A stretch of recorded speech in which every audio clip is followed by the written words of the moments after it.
Hello and welcome to SaaS Marketing Insights, the show where we ask SaaS founders, CEOs, marketers and investors about the lessons they've learned in their quest to grow their companies. My name is Paul Stevenson and I'm founder and CEO of SaaS marketing agency 47 Insights. On today's show, I have an interview with Christina Hall, Head of Marketing at Leadfeeder. Hope you enjoy it.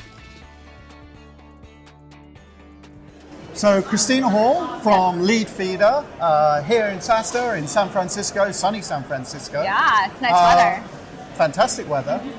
Your first time at SaaSter and mine too. Yep. What do you think of the show so far? So I love the sessions. There's been some interesting ones. Generally, there's a lot more people here than I expected. So it's a throng, a mighty throng. Yeah. Let's say 10,000 people, I'm not sure. Yeah, that's quite a bit for this small hotel. Yeah. But I think it's great. There's been a lot of good networking that we've been able to do, and even saw some customers of ours, in elevators and in passing, which doesn't hurt. So it's been a good event. So tell me about Leadfeeder and what you guys do. Yeah, so our tool basically sits on top of Google Analytics, and we identify anonymous website traffic for companies. And so companies use our tool to better understand if they could use the visitors coming to their website as part of their sales process, whether it's about reaching out to companies that are within their sales pipeline, or reaching out to contacts and interesting companies that would be a good fit for their business, and making that one-on-one connection. So it does that with reverse IP lookups? So we actually, since we are a Google technology partner, we directly use the data from Google with the IP addresses. Yeah, and we so match you it. use a Google Analytics API or something like that? Exactly. Okay, that's a bit techie. It is the whole technical process is techie, but basically that's how it works. So you're in a really competitive space. Mm-hmm. Lots of people in that space. I used to work with Lead Forensics in the UK. How do you guys differentiate what you're doing from say, some of the other players? So that's a good question, because the space, the category has become crowded. There's companies like you mentioned, Lead Forensics, a lot of other similar companies that just offer this feature to customers, meaning website visitor identification. Yeah. There's other companies such as robust marketing automation tools that offer a full suite of features in addition to website visitor identification as part of their offering. Sure. And so different regions, different markets, we come across competitors based upon typical market share type of things. So in the US, for instance, HubSpot for our customer base owns a pretty large market. Yeah. And so typically we're having to convince customers to switch or to use Leadfeeder in addition to their HubSpot CRM or HubSpot marketing platform. Okay, so if I'm a HubSpot customer, what tell me how Leadfeeder adds to that, or complements it? Complements it, yeah, because typically one of our ICP or ideal client profiles is a user of HubSpot, even though we do compete with them for that one feature that they offer as part of their CRM suite. So typically, if you're already in the mindset of making sense of your website visitor data, we can show that much more value by using a tool dedicated to just that one feature. And so companies can identify more companies with our tool than with a HubSpot. And so that's one value add. If you're using this, why are you using this for that feature? Because we can identify 5x, 10x, 20x more companies for you, and that gives you that much more ability to connect with prospects. Fantastic. So you're with Leadfeeder now, but as I understand it, you've got quite a history in SaaS software marketing.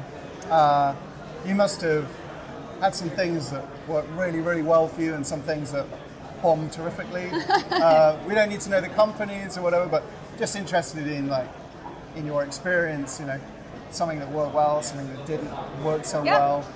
Yeah, so I kind of fit at the intersection of sales and marketing as a professional, and I've been on both sides. What do you call that now? Well, I guess, well, there's like that marketing terminology, you know, whatever that means. It means something different to everybody, but I'm so used to understanding revenue generation in sales, and now as a marketer, that's, you know, revenue generation as a marketer my sales career has helped me to be a more focused revenue generating marketer. And not to be, you know, in a support position necessarily, but really how can marketing impact the business?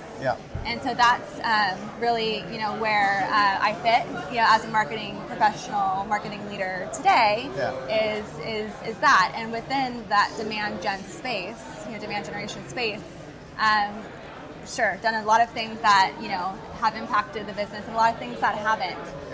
For one company, you know, before I started working for Leadfeeder, I was working with a really cool tool called SubCentral, and they were just going to market, just kind of finding their product market fit, just determining who That's their customers. hard from a marketer's point of view. So it's a lot of work you have to do. Yeah, a lot of work for the founding team, a lot of work for anyone who's contracted to help them to figure it out. And so when you're first starting out, you do things that don't scale, right? That's the whole gist of, you know, when you're first starting a business, you need to do things that don't scale.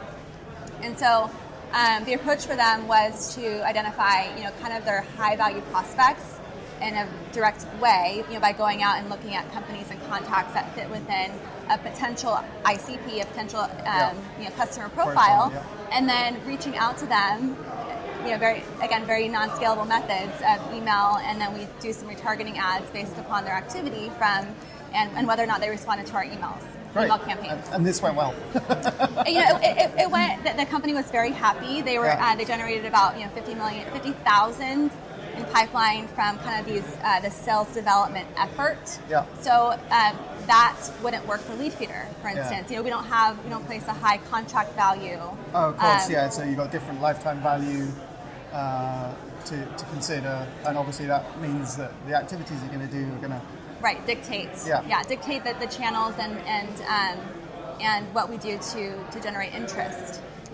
So going back to your question about, you know, what is working. So for Leadfeeder specifically, we're finding a lot of we're writing a lot of really in-depth interview style blog posts, and with that, you know, with those articles that we're producing and writing and creating, we're driving paid traffic to those. And most companies, you know, back in 3-5 years ago, which seems like ages ago, you know, they would create these white papers and you know, ebooks and whatever, and turn them into gated assets. And so you're using paid to drive people to content, essentially, to really rich content. So really democratizing so you're building content. that trust, that credibility with them. And then hopefully they've got the problem that you can solve. And then we retarget them. So it's really, so for us right now, it's about traffic generation. We have a single sales funnel, which is our free trial sales funnel, which is what we serve in retargeting ads, for instance. But I'm of the thought as a marketer now to democratize content. And so that's really our notion in creating really robust content assets for that. So content's a nightmare as well, though, because there's so much of it out there. You know, how do you differentiate with content in a sea of content? It's got to be really high value stuff, hasn't it? Well, there's SEO value, right? And then there's the promotional value.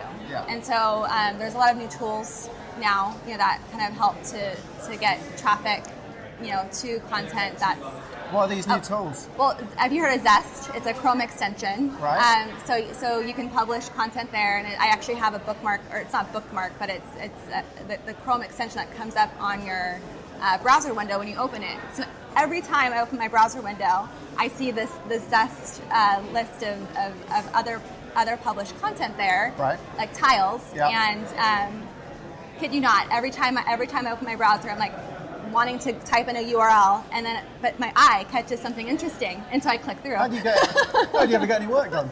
It's difficult. But that's an interesting tool. So it's an interesting platform, you know, to kind of, again, going back to democratizing content. That's, you know, the method of that is really valuable for marketers. And you know, obviously there's, you know, growth hackers and some subreddits that have worked for us, and some social groups that, you know, drive us traffic. But it's an interesting process to get the right traffic sources, to our web pages and to our content, and then the end game of serving retargeting audiences that then convert into free trials. And retargeting is much cheaper. It's much cheaper, yeah. More effective, higher conversion rate. Yeah. So taking them, from the top of the funnel to the bottom, but it's very, very direct, and it's a very simplistic process of what we have laid out right now. I love it. I love the simplicity of it, that you're not trying to do a million different things. You're just like running one or two things. Obviously, you're running some experiments, you're measuring everything you do. Yeah. Sounds super smart to me. So, you're a busy mom, you're a full-time marketer and a busy mom, you've got 2 kids. How do you balance all of that? I love that question. How do you make sure that you don't burn yourself out? Yeah, So anyone listening, any woman in tech, right, or any woman who has kids, or man too. This is not just a woman thing. So men hear that? Yeah, I know. There's too many men in tech out here. And men have kids, right? Men do have kids.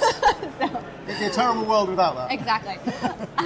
So I think it's about for both genders, balancing the workload of being able to feel like you're contributing and sharing the workload between. Thankfully, I have a supportive spouse, which I know not everybody has, but really sharing in that together is what it boils down to.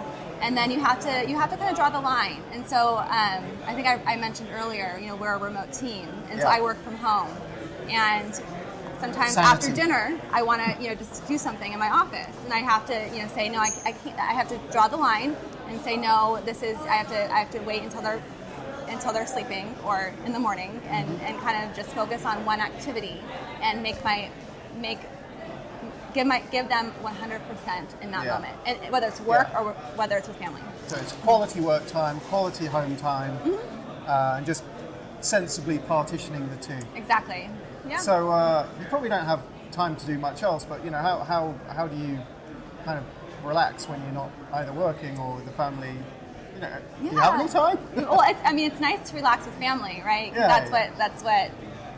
Enjoying your family is one of the reasons why you have family. Absolutely. So with that, we do, we go to San Diego Zoo and SeaWorld and kind of enjoy what San Diego has to offer, which is nice, and do. This is brought to you by the San Diego Tourist Board. I know, right? But if you haven't been to San Diego, it's a great place to visit. I'm telling you, it's great weather, beautiful beaches. Anyway. I should come. Yeah, you should. So, final question for you, because you're busy here with Leadfeeder. Are there any sort of particularly good books on marketing or sales or stuff that you've read, or you think you would refer other people to read? Yeah. So I have read quite a few books. Traditional entrepreneurship and sales and marketing books, but nowadays. I like to read other companies' blogs. I get sucked into the blogs are the new books. I suppose so. Certain blogs. Yeah.